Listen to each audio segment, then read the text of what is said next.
You're listening to The Critical Thought, where we challenge our listeners to use critical thinking when examining the teachings of Jehovah's Witnesses. Hey, this is JT. Welcome to another episode of The Critical Thought. In today's episode, we will be discussing the impact that shunning is having on so many people who have left this organization. We're going to have someone, her name is Carrie, and she is going to share with us what her personal journey has been dealing with this technique that Jehovah's Witnesses as an organization uses to punish those who leave. Now, along with that, we have our old buddy Paul. Paul and I are going to sit here and share with you what we as elders have seen, how this is used, and why it is such an effective way of breaking a person's spirit. So, once again, this is JT, and welcome to The Critical Thought. Hi, and I'm Lady C. And just to let you know, Carrie B is one of the first people that I interviewed on The Critical Thought some time ago. And she was actually on my program, The Struggles of Jehovah's Witness Women. So I'm very glad to be able to do a follow-up interview with her in this segment. So Carrie, I want to thank you so much for being on the program, and as well as Paul. We've enjoyed having him in previous episodes as well. Hi, my name is Carrie, and I was born and raised pretty much a Jehovah's Witness, only child of two Jehovah's Witnesses, very devout witnesses. Grew up in it, ended up leaving. I got disfellowshipped twice. I have absolutely felt the impact of shunning for my entire life. Hi, I'm Paul, and I served as an elder for quite a few years, all of my life in the organization. And currently I am being shunned. I don't think that's the thing that's broken my heart the most. I think the thing that's broken my heart the most is see how other people have been treated. Even when I was in the organization, to see the impact of what disfellowshipping did to people, how it was carried out, the reasons behind it, and the fact that it still goes on today in such a cruel way. I definitely, would like to present what I've seen over the years, what's been pushed in the publications, and really just analyze it to see if really this is something that witnesses, if they analyze it from a different angle, would they really see it as a loving provision from Jehovah? So here's a questions from readers, and this was actually, it was a brother who's disfellowshipped who pointed my attention to it. And when he sent it to me, this was my first impression, because it's asking the question, in the case where a father, a mother, a son or daughter is fellowship, how should such a person be treated by members of the family in their relationship? So it's referring to someone who's disfellowshipped. It's asking how should the family treat them?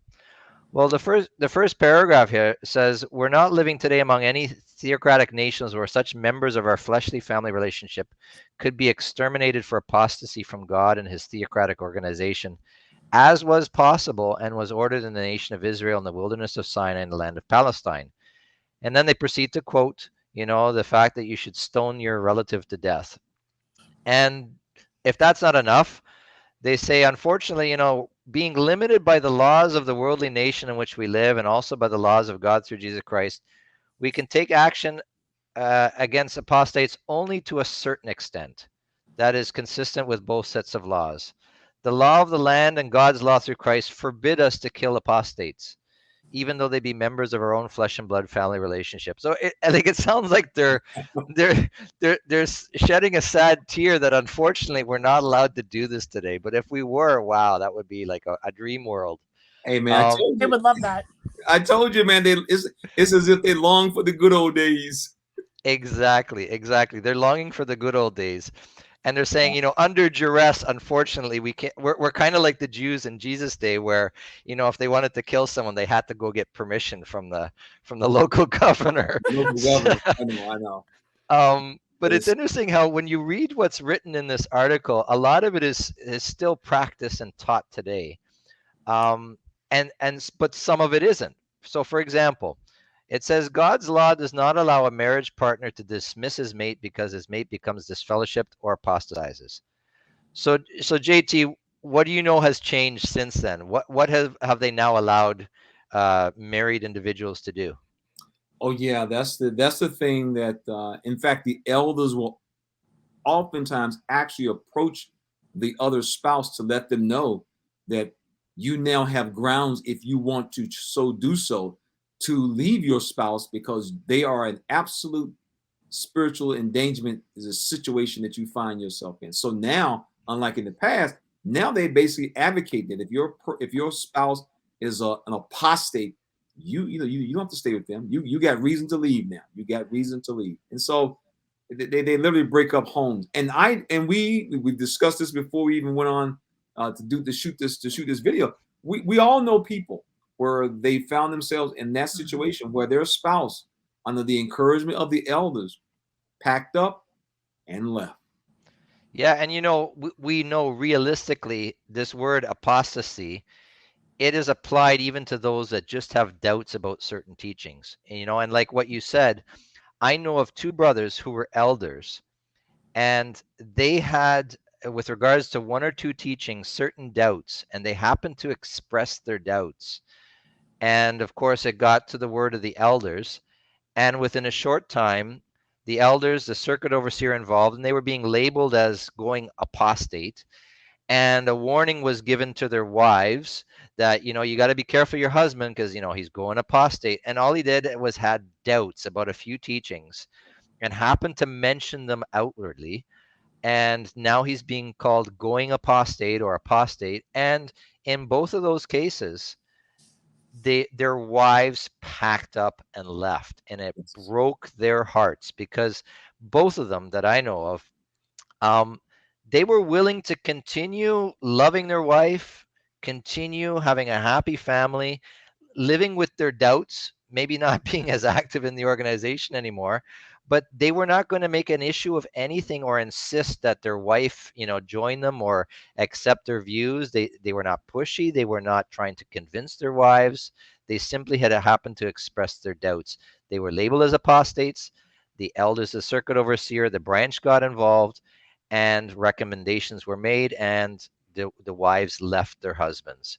So I ask you, is the organization on an organizational level wrecking people's family lives? Yes, it is. I personally know people whose families have been destroyed just from expressing doubts.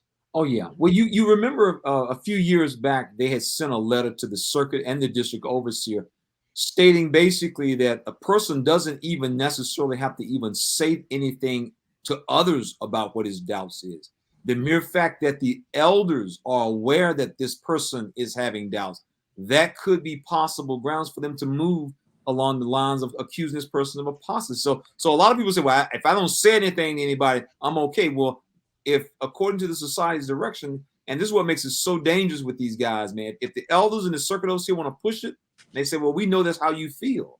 So you have apostasy in your heart. And so all of a sudden, man, you haven't said anything to anybody and you're sitting in the back room trying to figure out what happened. So, I mean, the organization, man, uses their tools to force their members to do things. And that's, and like you said, they hold our families as hostage, and it's a very effective tool. Look what they say here, JT. It says, of course, if the children are of age, in other words, if the children become, adults, there can be a departing and breaking of family ties in a physical way because the spiritual ties have already snapped. They're literally telling you that because you don't have this spiritual relationship with your family, that now is an automatic, or it gives you the backing you need, or you now have the right and God's backing to break the family ties. In other words, they're basically telling you that because you don't share the same viewpoint on certain spiritual matters, you no longer have to feel any sort of family love or obligation towards, that person who has been disfellowshipped. It's like you said, if you want to talk about a lack of natural love, the organization gives people the excuses that they need to justify rejecting someone as a family member and breaking off all contact. Mm-hmm. It's right there. They give them their blessings. Exactly. Take a look at what else they say in here. Satan's influence through the disfellowship member of the family will be to cause the other member or members of the family who are in the truth to join the disfellowship member in his course or in his position towards God's organization. What a blatant lie, or what, basically painting anyone who's disfellowshipped as being someone under the influence of Satan, and their ultimate goal is solely to convince their members of their family to leave the organization. You don't know how many people I've talked to who have left, and they respect the free choice that their witness family members have made. And so they don't try to coerce them or convince them to leave. And here they are telling you that they're basically trying to, scare the brothers and sisters in the congregation by painting a disfellowship person as someone under Satan's influence who's just out to get you. Mm-hmm. Satan's first cousin. Satan first cousin. That's what they call you. So, anyways, I thought here's a funny one. The marriage partner would render the marriage dues according to the law of the land and in due payment for all material benefits bestowed and accepted. I couldn't stop laughing when I saw that. I was like, wait, so you got to have sex with your partner because they're paying your bills and the laws of the land say so? I didn't know the government insisted that people that was a law. Still have, I don't know. Said that. But here they are saying it in the Watchtower, telling you still got to have sex with them because you know what? The organization, you're getting material benefits. The organization just gets in. They get into people's business just too much, man. They really do. I tell you. And this is in the online Watchtower. Yeah, you can bet after this video that because the organization, they watch these videos. Oh, I know. Hi, Watchtower. Yeah, hey there. They're probably going to start removing these old Watchtowers from online, but it's okay. I've got their Watchtower library CD with everything from 1935. So the things you discover, all you got to do is read an article, and it's just like, wow, like they overstep their bounds. Prying into people's personal lives, telling them what to do when. People have a good head in their shoulders. People have love in their hearts. I think they should be able to figure it out on their own. Yeah, that's so true. So, Carrie, could you share with the audience when did you get disfellowshipped so that they can understand exactly how long you have actually experienced being shunned by your family over the years? All right, I was disfellowshipped twice. I was baptized at a very young age, and it was the second time that I got disfellowshipped that I realized that I didn't want to go back through that whole process of being reinstated and going back and forth. I just felt like I was completely out. And it took a couple of years after that for my parents to start shunning me completely. They did make attempts for me to come back, trying to get me to go to meetings. I happened to be renting a home from them. So they were starting to put restrictions on me, like no decorating for holidays. You got to start going to the meetings. And it just got to the point where I just moved out of there and I just started my life on my own. That's one of the challenges that people have when they get this fellowship, is that oftentimes you find yourself at the mercy of individuals who have these feelings, and they will use all of these techniques to pressure you to do things. But once you moved out on your own, would your parents contact you, or were you able to stay in contact at all? Well, the thing that made it difficult is that I have children. I have 3 children. Long story short, without getting into, my first marriage, I did marry a worldly guy. The first one just to get out of my situation. So I had children, started a family. So I ended up leaving my ex-husband and then, coming back thinking, they're going to be there for me. Well, they were not. I literally had to worry about the relationship that my older daughter had with my parents. So I let them have contact, but I kept my 2 younger ones, away from them because I didn't want them to form any bonds with them. So I would have that struggle with them as well. But eventually it just faded out. We pretty much completely lost track of each other, didn't communicate. I did, and with my book, when I wrote that, my parents heard about it. So we did have a little bit of bad conversations about that. And ever since then, it's been zero contact. But the impact through the years has definitely greatly affected me and my children. Yeah. Does your children have any type of contact with their grandparents? No, my older daughter, she started her own family, so of course she's her loyalty, she's been the one that's probably been impacted, with my children the most, because she did have that relationship with them. And then she had my grandson, so she was starting to look at generations, but it fizzled out pretty much too. She stayed in contact with my mother a little bit here and there, but it was a very strained relationship. It's hard to She was always stuck in the middle.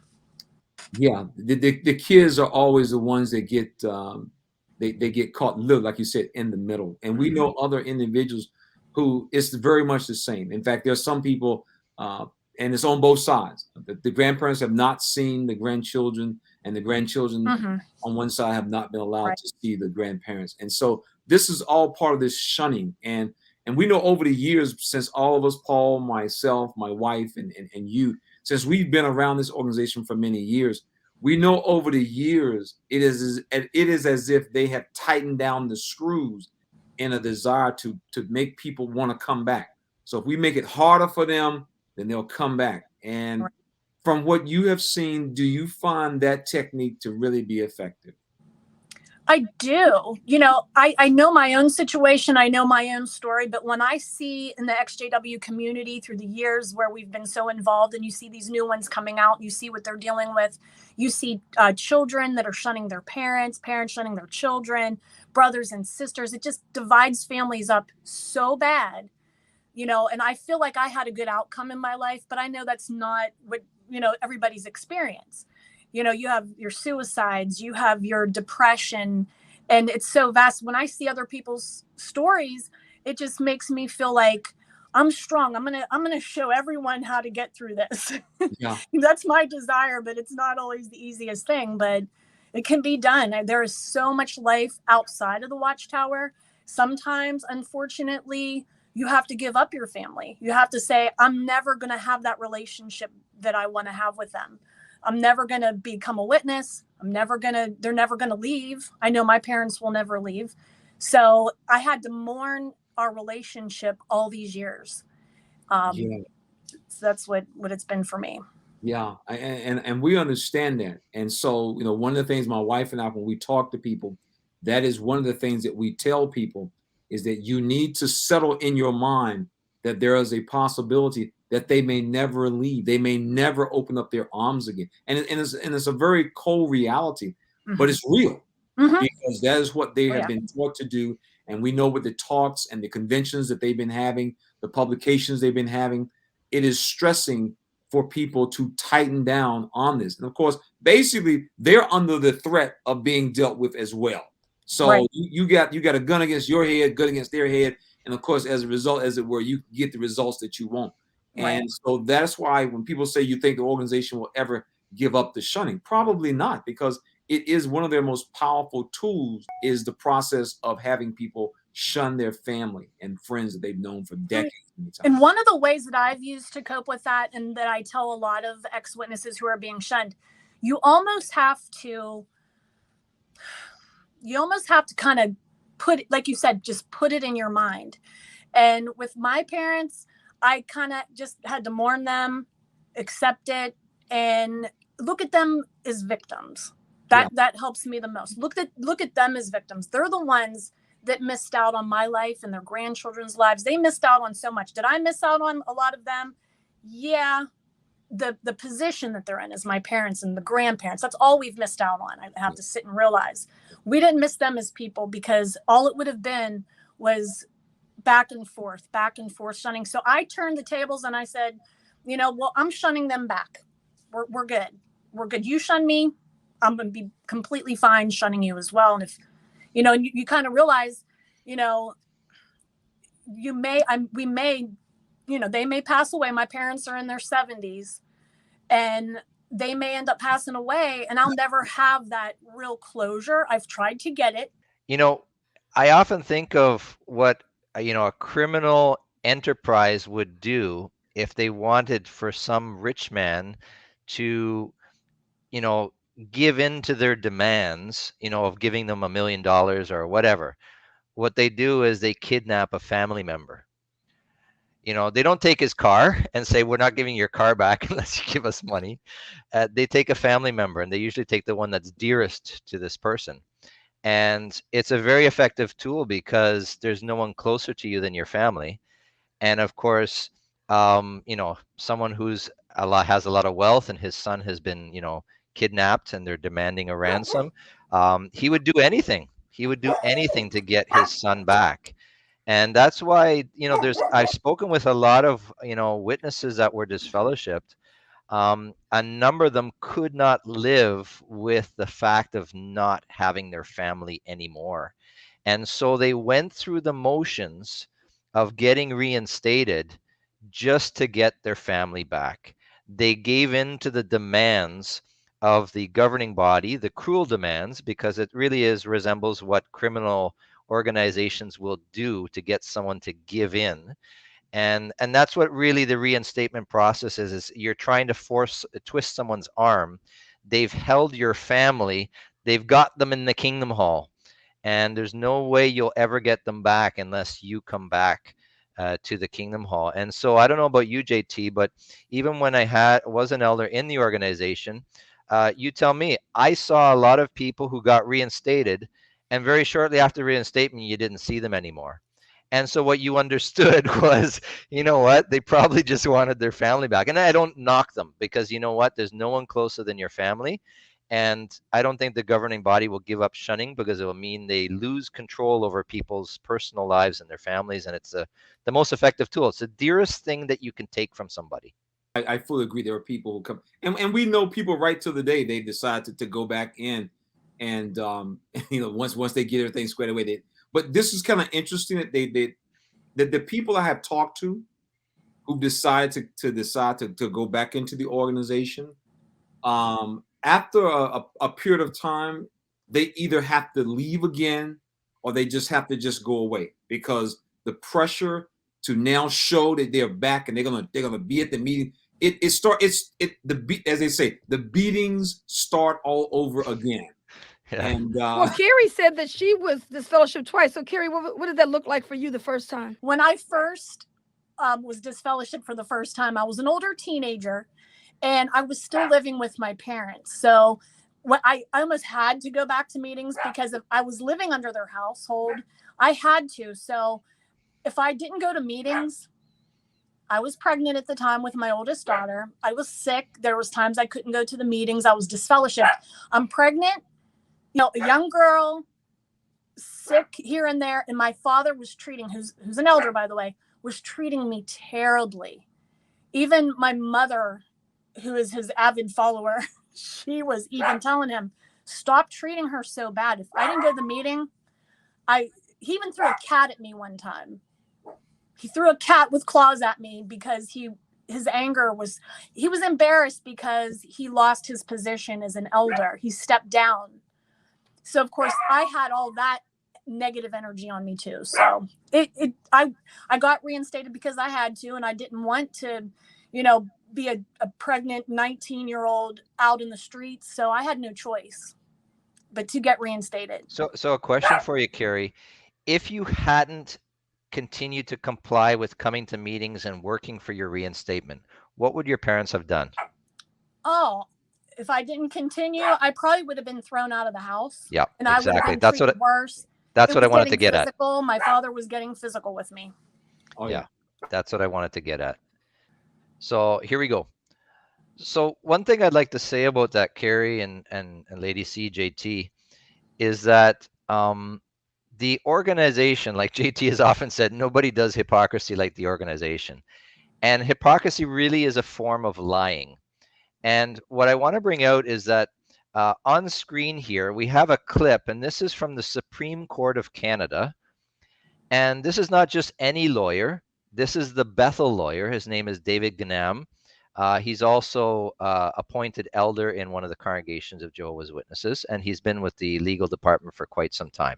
So here he is representing the Canada branch, representing the organization, if you want to put it that way, in the Supreme Court.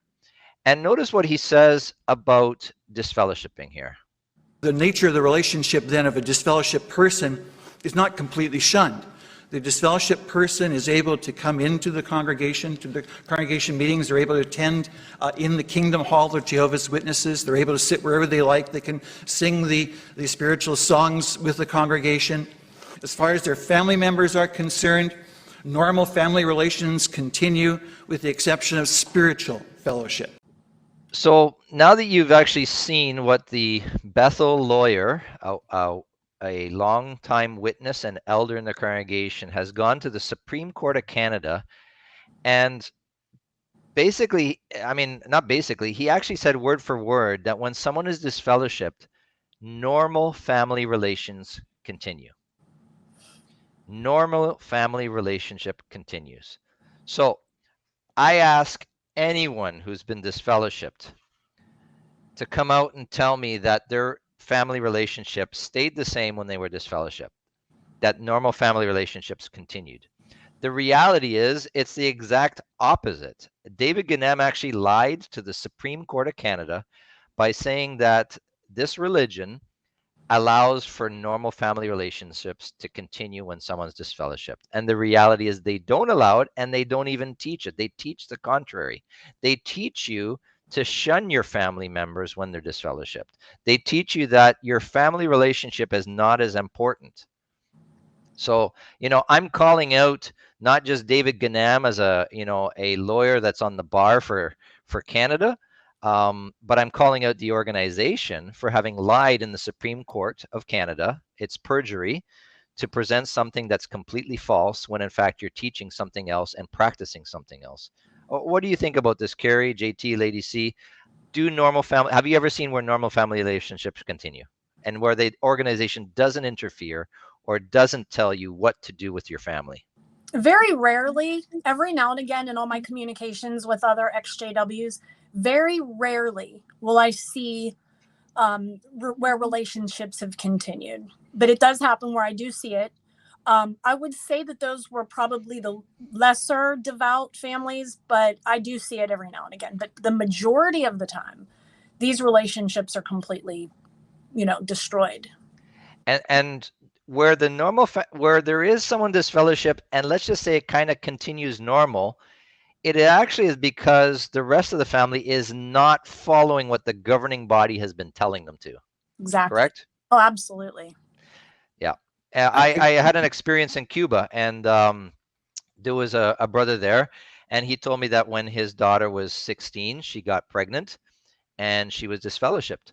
And the elders came to him and pressured him to kick her out of the house. They pressured him to boot her out onto the street. And when he explained to the elders, listen, this is my daughter. She's a minor. She's not prepared to go out and face the world at 16 on the street with a baby. They said, well, you're going to be removed as a servant. They came along with all of the threats and disciplines. And he says, you know what? You can take away whatever privileges you want. I'm not putting my daughter out on the street. I'm going to help her. I'm going to do whatever I can. She's going through a bad moment right now. She's made some bad decisions, but I'm not going to throw her out on the street. He was a good one. Yeah, he was one of the good ones. Yeah, And, he was going against what's actually taught on an organization level. Yeah. I know some family friends of mine, and we were all stationed. Our dads were stationed on the same military base. It was 3 Jehovah's Witness women at the time. It was very unusual to have 3 Jehovah's Witness women who had husbands that were stationed at the same military base. That was really unusual for me. And so this one sister, she was very, very adamant about, I'm going to follow these rules that the Watchtower sets out, and what she would do if any of her kids were disfellowshipped, she would not have anything to do with them at all. And it wasn't even about, them being thrown out of the house, because at some point they just left. But her husband was not one of Jehovah's Witnesses. And I remember talking to her on the phone one day, and she said, the kids are here visiting with their father because their dad, who was not a Jehovah's Witness, would not allow the mother to tell the kids they couldn't come there. But the mother, when the kids came home, she would have absolutely nothing to do with those kids. And when I say kids, I'm talking about these are grown adults now. you know, and she stuck to her guns to the point where pretty much all of them are back into the Watchtower. It's common. Yeah, Yep. the point that he made, and everybody is really on point. When Jehovah's Witnesses make the statement that normal family relations continue, what they do, they take full advantage of, and I've got to find this Watchtower. Someone showed this to me probably 15, 20 years ago. I got to find it. It was something that Russell had said, and he made the point that if our enemies do not understand what words mean to us, it's not our fault. And so when they use the word normal relationships, people are thinking family get together, social activities, everything is normal. And the witness knows that's not the truth.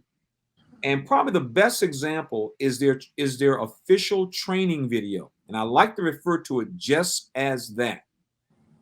Some Jehovah's Witnesses will walk out and say, well, I know somebody who, they treat their children okay, and this and that. And what they're giving is anecdotal examples. I always tell people, this is the test. If you want to see something, this is the test. Which family would be put on the convention before tens of thousands of people as an example? The family that says, well, we call our disfellowship son up, check on him every couple of weeks, make sure he's okay and everything, and have him over to the house and the grandkid. Or the one that says, brother, we have remained faithful, just like we learned in the video that showed us what we needed to do. And that's the test. And I laugh at anybody who throws out anecdotal things. The question is, what is the test? Who is going to be standing on that stage talking about how they have not talked to their son in 17 years and everybody is going to clap? Mm-hmm. Yeah. That's really the test. Oh, yeah. And everyone's going to meet them during intermission. Brother, it's good. You've been faithful. You've been hanging in there. That's what they're going to be told. The person who says they got their family over every weekend, they will not be commended. So the organization puts out, as always, 2 sets of scales. And so that to me is really the test. Who gets to go on the assembly and get to invoke the training video that showed every Jehovah's Witness parent the proper and mature way to treat their kids? And as Carrie mentioned, the issue of being thrown out, and you mentioned as well, Paul, and my wife, we all know people who, when the father was told or the mother was told, choose between your title and your kid. There's a lot of people who are watching this video right now, and they will tell you their parents chose the title. So, the shunning is serious. And I'm glad you brought that point out about the guy in Canada, because, the organization, man, has no problem. Just they lie with a straight face. I mean, they can lie with a straight face, and it's very sad. It's very sad. And individuals, like you said, JT, like maybe they're trying to defend the organization and they pick out these examples. They're defending an organization, but they're picking out an example of someone who actually didn't follow the instructions of the organization. That's actually, in my mind, doing the right thing by showing love to their family. Yes. If you're going to defend the organization, well, then pull up something that the organization has said that actually declares them innocent. But as you know, we have that video that was shown at that assembly not too long ago, and a disfellowship daughter is phoning, and they can see on the call display, who it is, and don't answer it. And the audience clapping, because she didn't answer the phone. It's just, I mean, what if her daughter was sick and in hospital and on her dying bed? Like, nope, there's no exceptions. Like, and that's what they're trying to teach to all the brothers and sisters in the organization.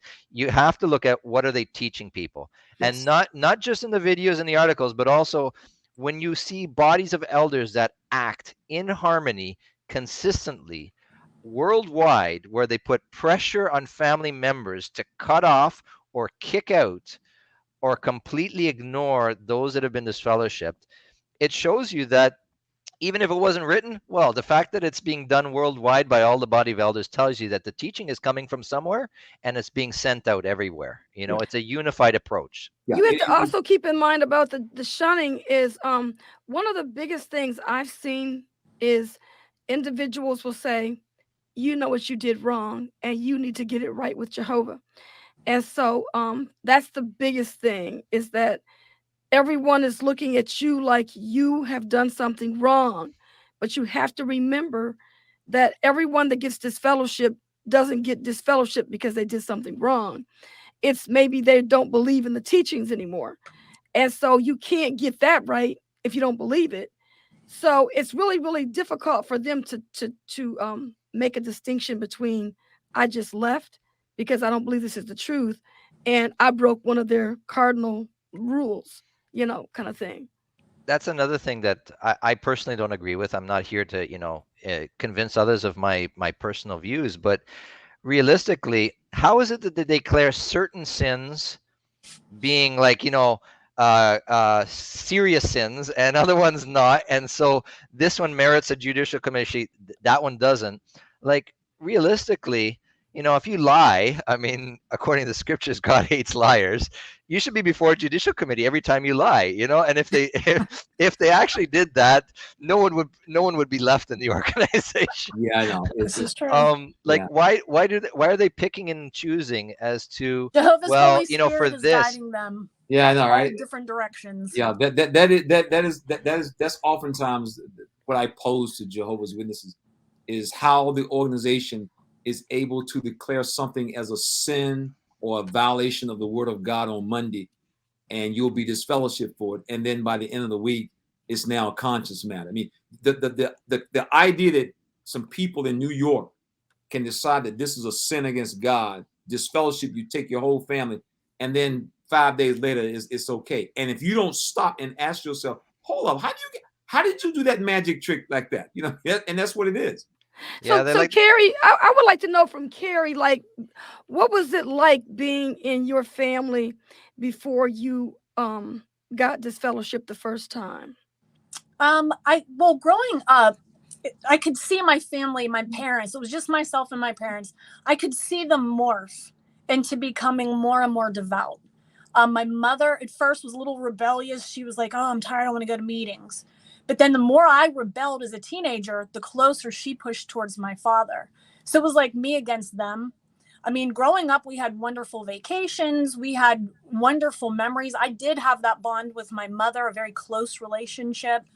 And it all literally disintegrated throughout that, through my teenage years. And then by the time I left, there was nothing left. And it's been difficult ever since, but I've gotten to a point where I completely accept it, and it doesn't really, every now and again, things will hit me like, wow, that's kind of messed up. What has happened to me, like, that's messed up. Why did that have to be my lot in life?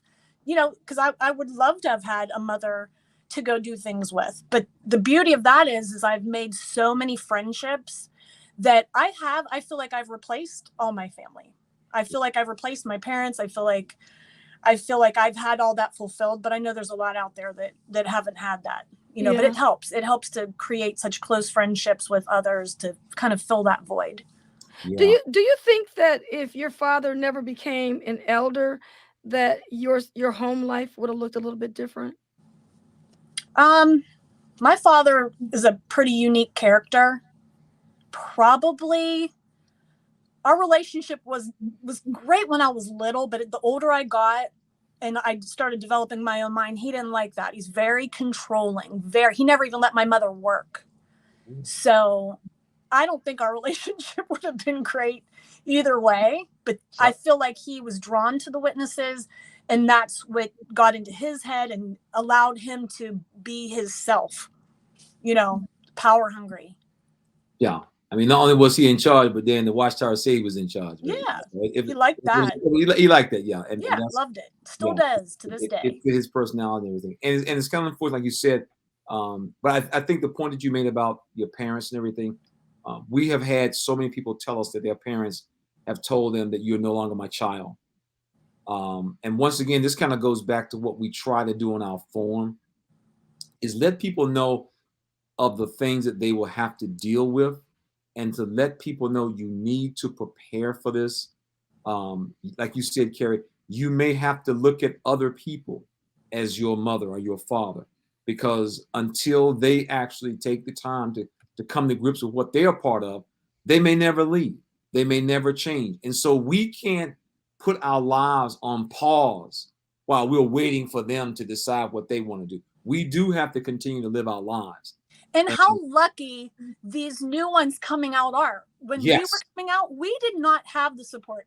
We didn't have social media. We didn't have the internet to really, the groups and to be able to see that other people were going through the same things as us. So what better ones to really help than us oldies that can say, hey, we were in your shoes, but we didn't have these groups. We weren't able to hear these stories from all over the world that didn't turn out so great. We didn't have that. Yeah. So you know, you're absolutely right. That's true. That's true. On that subject, I've had a couple people reach out to me because they were disfellowshipped and distraught and like going out of their mind, and they just needed someone to talk to. And it's interesting because while I was disfellowshipped, I myself, the first year, it was hard on me. It was really hard, and that's why I have so much feeling for anyone that has gone through it, because I would never want to put anyone through that ever again. I agree. And in fact, even my father, you know, he asked me one time if I'd come back, and I said I would never come back because I'd have to support your practice of the way you treat disfellowshipped ones. If I came back, you'd probably find me helping out all these disfellowshipped ones, and in no time I would be disfellowshipped for having contact with them. So and I consider it really dishonors Christ, their practice.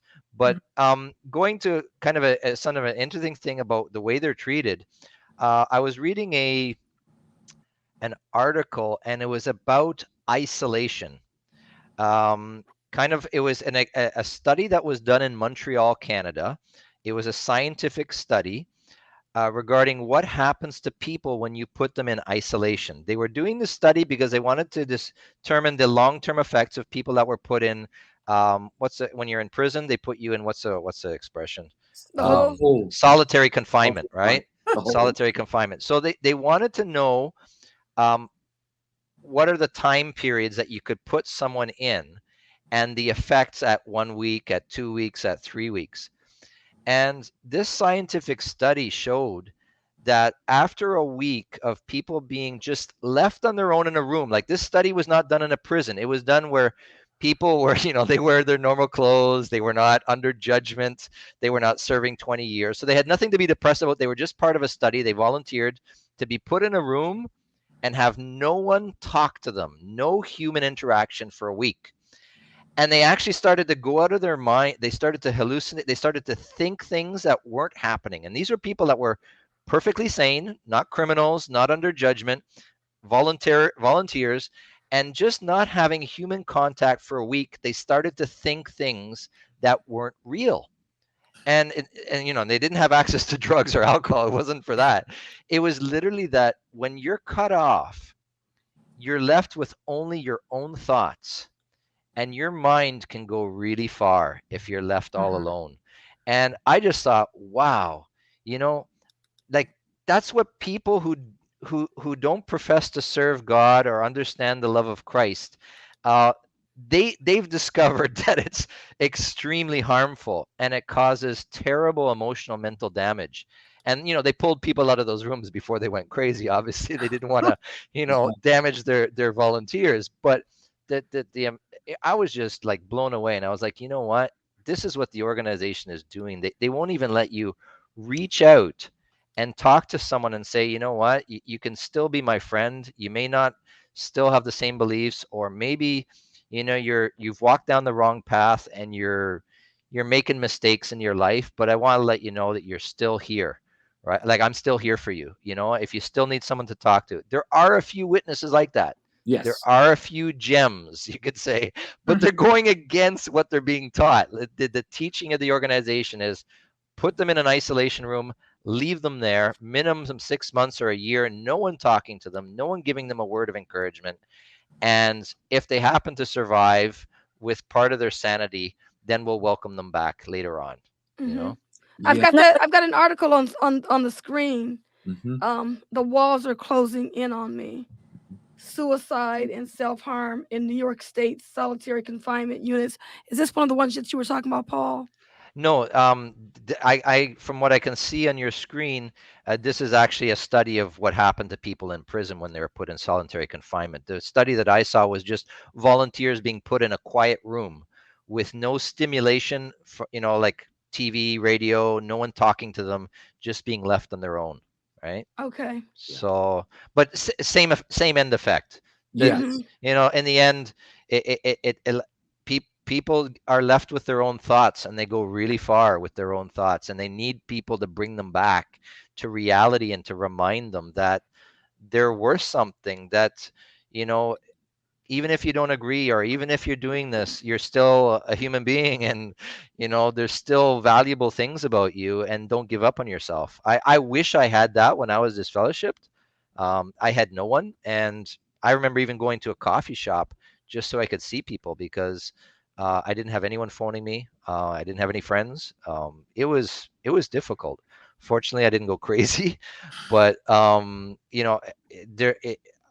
I understand why so many people who are disfellowshipped, they need to see a psychologist, a psychiatrist. They need someone to talk to, because they're just, in their mind, they feel like a reject. They feel like a piece of garbage, and everyone is treating them like that, right? So, and no one's talking to them. No one that cares about them, right? Right. So, Yeah. So Carrie, how did you handle that? How did you handle the I know that you've seemed to have bounced back. You've met a lot of people, replaced your family, but like, how did you handle it at first? What was it like?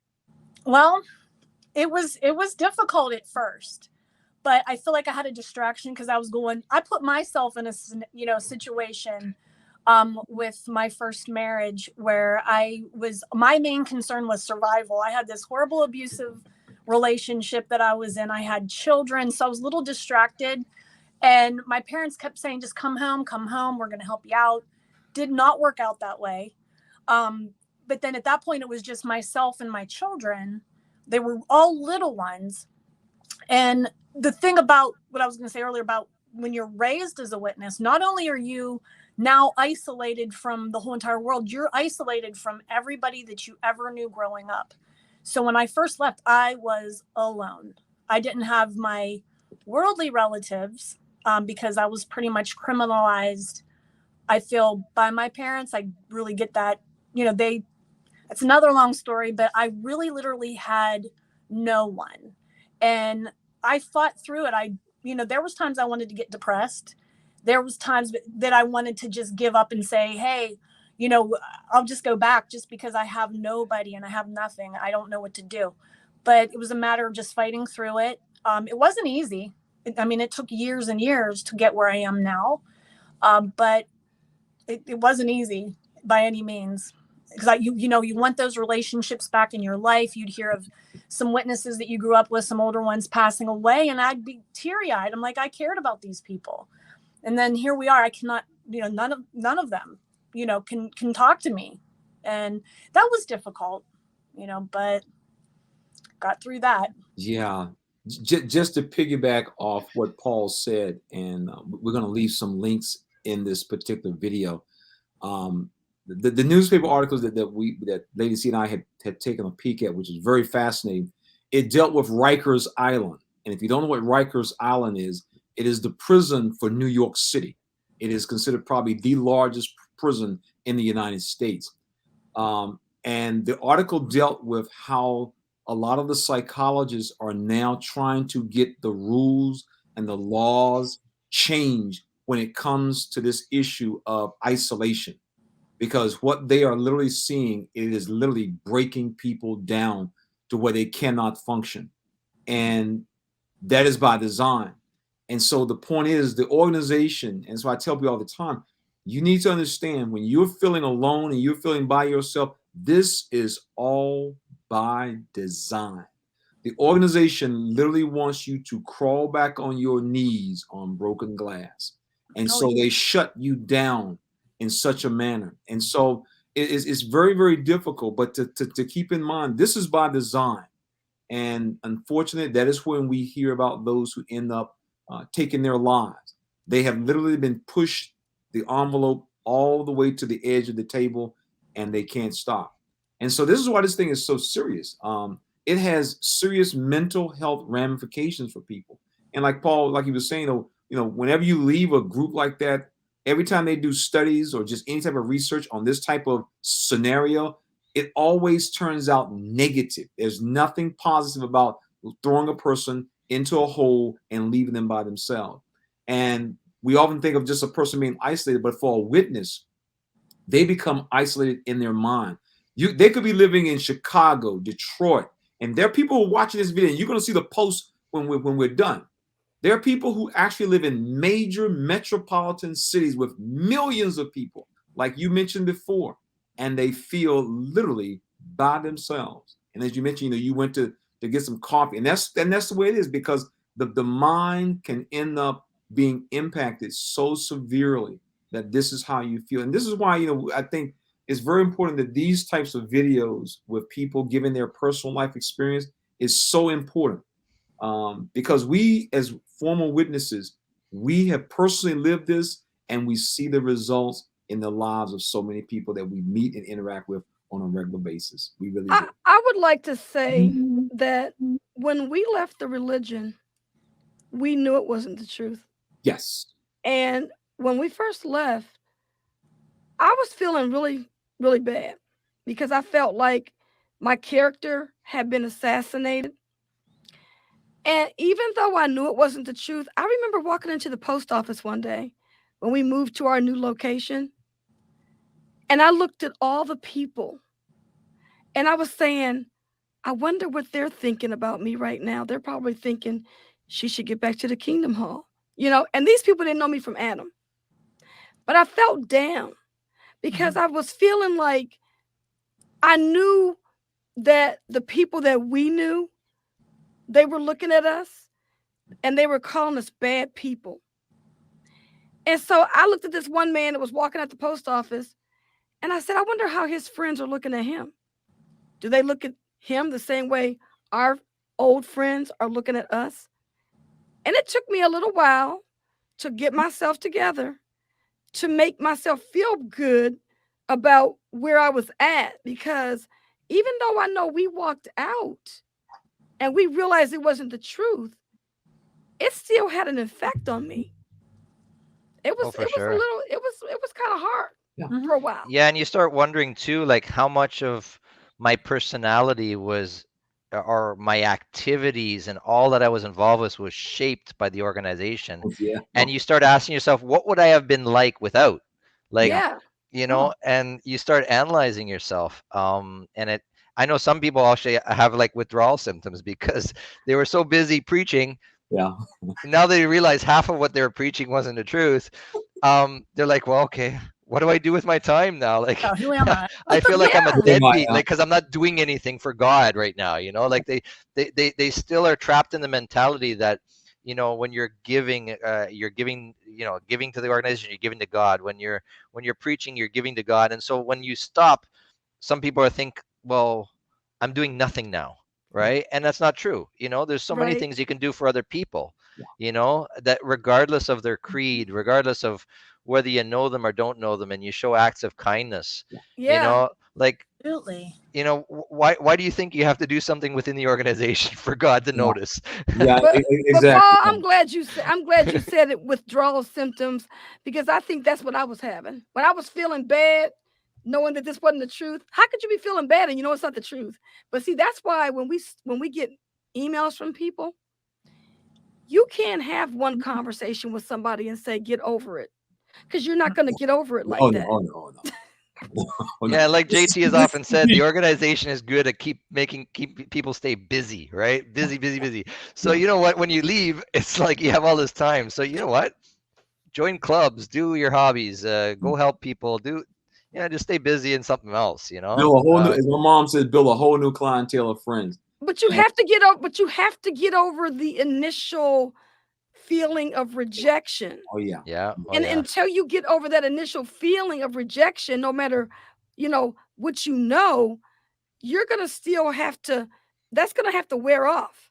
Yeah. And then because it's not, because when you first leave, it's almost like a person who is getting out of a bad relationship, Mhm. and they're trying to show people, I don't need that person anyway. But Right. they don't really feel that way because they still feel hurt and all that kind of stuff. So it takes a little bit of time for all that to wear off. And another thing too is that, as human beings, we like to have other people around us to reinforce our idea to make us feel secure. Yeah. So what happens is when you leave the organization, you're one man or one woman out, and you're having these feelings. You're asking yourself, am I the only one, or could I be right? Because you're thinking, I'm one man or one woman, and I see it this way, but then there's 8 million that have no problem with it, and they buy into it, and they believe it as truth. So you're thinking, there's no way me being one person that I could be right and you could have 8 million people wrong. And so it gives you this sense of insecurity. And that's why it's so important to really analyze what you're reading, what you're seeing. In my case, it's different than perhaps other viewers, but I just analyze the Gospels and I analyze the life of Christ and his teachings. And every time I looked at what they were doing for people who had made mistakes, it was exact opposite of the way Jesus treated people. And I thought, even if I'm only the one man out and there's 8 million that buy into it, I've got Jesus Christ as the example here in the way he treated people who made mistakes. And I'm going with that. Even if someone says, Paul's wrong and the 8 million people are right, I'm going with what Jesus did, right? So, that's my personal story. Right. Well, Carrie, you mentioned that when you were no longer one of Jehovah's Witnesses, that your mother and father kind of demonized you to the worldly family. Oh yeah. So what did that kind of look like? Well, you figure you leave. I got pregnant. I got disfellowshipped. Okay. I got into a bad marriage, and that was really the extent of my badness. You know what I mean? I didn't go out. I didn't become a criminal. I didn't do anything like that. I just left. But I could tell by the way that I was treated, viewed. I've had some incidents with some worldly relatives basically telling me, don't say anything to me about your parents. They treat us so good. They get, my parents give them money. They treat them so good. And I'm like, wait a minute. So you're okay with the fact that they shun me? This is my life. My parents are eventually going to pass away. I'm not going to any funerals. Are you not thinking about me and how much hurt that I have in me to even attend a funeral or to even entertain that? And I think that just based on, they took what I did and they ran with it. Oh, she married this worldly guy. Of course, they didn't call them worldly. She got involved with this man, and she had these kids, and she was promiscuous. My parents, like my father, loved the word promiscuous, which is not true. I married a worldly guy, so that just made me the world's worst prostitute. I don't know, but that's how they look at me. All the things that we have done for her, we gave her the truth. We gave her this, and we handed the truth to her on a silver platter since she was an infant. I just betrayed all that, so therefore I am worse than a worldly person.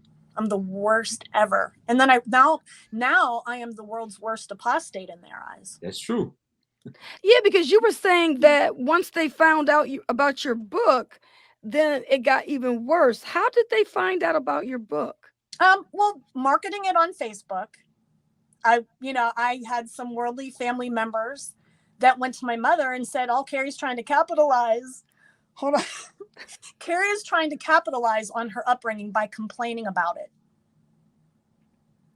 Yeah, that's okay. That's pretty standard. That is pretty standard. That's the standard talking point that witnesses use, and it's understandable. It's actually understandable, and the reason why is because for the typical Jehovah's Witness, they will spend their entire life defending the organization. I mean, it's the death. Yeah, I mean, it is. I mean, it is what it is. And of course, their famous practice of somehow knowing exactly all your motives. Yes. Yeah, they just know the reason why you did something, right? And of course, most of the time they're way off. Yeah. Always. I mean, I look at my wife and I. I mean, we left the organization, and it wasn't because we didn't get along with people, stealing, robbing, selling drugs, none of that. And so they find it very difficult to put us into a box, because we didn't leave because we quote unquote did something wrong, and it bothers so many people, because they can't. It's like greasing a pig. You can't hold on to it. It keeps getting away because we don't fit the mold, and we realize that, and that's why we use this platform for that reason, because there are people who watch this program and they'll call us, man, I thought y'all were gonna be just angry, just going off. Nah, we reach a point in our life where we feel pity, like Carrie said. After a while, I'm gonna be honest with you, man. After a while, you're not angry at you. The anger moves into more of, I feel sorry for Pity. I'm telling you, man, Chief, I know people, like some of the boys I went with, these boys have been doing this stuff for 30 years. I know guys right now, they have been trying to get into the traveling work for 30 years. 30 years. And they will not be getting that new car every year. And as a result, they have maintained their financial situation just in case they get that call and they can liquidate everything in 30 days, which means they don't have nothing. And they're just getting older and older and older. They're not getting the traveling work. Society don't need them. They don't need them anymore. And these guys are still just hanging on. They might call JT. I don't know. We're going to keep pawing in, living poor. It's like, man, please go get a job, man. And so, well, I always look at it like being a Jehovah's Witness is like going to the lottery or going to the casino, because it's like they're waiting for that big payout. Yeah. Mm-hmm. And one day Jehovah's going to call their number and Armageddon's going to come. It's going to destroy everybody. And then, they're going to be standing there with their JW lottery ticket. Yeah. And how selfish they are, though. I mean, you sacrificed your family. You put your disfellowshipped family, the family that you rejected, you're putting them out of your life, your grandkids' life, everybody. For what? So that you can maybe have a chance at living forever. That's like so selfish. Yeah. I would die right now if I needed to for my children or anybody in my family or anybody I cared about. I would sacrifice myself. And if, and from a Christian standpoint, I'm not a Christian. I don't believe in Christianity, but that's my personal choice. But if you're a Christian, you should be the most self-sacrificing person there is. So to give up your family for that chance to live forever as a young person, to me, is the ultimate selfishness. I'm going to cause you emotional turmoil by shunning you, also that I can be 21 again, or 23, or whatever they say you're going to grow to, so I could be young again forever and live forever with pandas and lions. Just that belief system alone is selfish and disgusting to me. It is. And Carrie, you and I talked a while ago about your mother. I think it was you. And can you share with our audience the reason why your mother said that she didn't want to get to know her grandkids? Well, she had a preference for my older daughter. She just never clicked with my two youngest ones since they were babies. But she was always focused. My father wrote me a letter one time basically telling me that he wanted to redeem himself for losing me to the world through my oldest daughter. So at that point, I feel like my parents completely gave up on me coming back, and they focused all their attention on her. And that's pretty much what happened. They were able to drop me easily. The other two, they had no interest in from birth, no interest whatsoever. Now, were you the one that told me that your parents said there was no need in them getting to know them because they were going to be destroyed at Armageddon? No, but that sounds like something they would say. So there must have been somebody else that was telling me about that one. Okay. They did my father did write my daughter a letter and sent it to her school. And she told her, she was in 6th grade, sent it to her school and told her that if it was 2 or 3 pages typed, not handwritten, typed, sent it to her school saying that if you don't come back or come to the meetings with us, you're going to die in Armageddon with your mother, brother, and sister. Wow. My daughter Wow. could not Grade handle six, that emotionally. grade Like, six, and you're putting that load on a little kid. yeah, they put that on a sixth grader. Wow. You know, this whole subject of shunning. I'm gonna tell you, when you look at the Bible and you read where the Bible says they would have no natural affection, That's them. I cannot think of any religious group, especially large religious group, that fits that definition better than Jehovah's Witnesses, where they literally have as part of their policy, part of their ideology, to have no natural affection. And the reason why is got to be one of the craziest reasons in the world, because you disagree with some pamphlets out of the United States printed in New York by some uninspired guys. That is absolutely amazing. You disagreed. Not, I've had people say, I don't disagree with the Bible. In fact, the Watchtower even had a statement about, why do y'all treat y'all people so? It's like, why do y'all treat people like this fellowship when the person still believes in the Bible, Jesus, God, Holy Spirit, and all Moses and all this? And basically the answer was, basically for all practical purpose, the answer was because they don't believe in the pamphlet that we write. That's the reason why we treat them like that. And that is really what it is. If you disagree with that little pamphlet that they write, that they don't even claim to be inspired, then we put you over here in this group. And it is absolutely, it's amazing. And I just enjoy telling people who are not Jehovah's Witnesses exactly how it worked. And then when they go back and ask a Jehovah's Witness about that, the witness goes into the ... because they know they cannot answer it. So, Carrie, I tell you, we really enjoyed the experiences that you share with us, the personal life experience. And I'm sure there are others who will find themselves saying, she has gone through exactly what I've gone through. And hopefully they can look at your example and realize that like you said, there's life after Watchtower.